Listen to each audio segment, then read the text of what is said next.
Hindi ka na nga mahihirapan mag-organize ng mga gamit mo dahil dito sa ating under the bed storage, ang napakalaki nito guys. Kasyang-kasya yung mga kumot, tuwalya, kortina, comforters dito guys. Even mga damit na hindi ginagamit madalas. Makapal yung plastic at tignan nyo naman yung size niya. Napakalaki.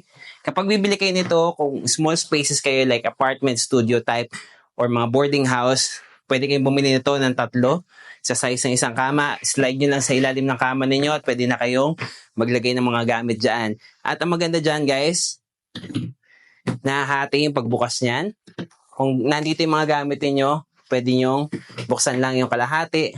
At kung gusto nyo naman, yung sa kabila naman, hindi sa inyo yung kabila, sa asawa niyo yung kabilang side, dito naman siya kukuha ng gamit niya guys. At pwede mo pa yan tanggalin. Yan, pwede mo naman tanggalin yan, ganyan, buo na siya. Wala siyang takip. Guys, at meron niyang lock dito. Kasama na rin yan pag binili ninyo.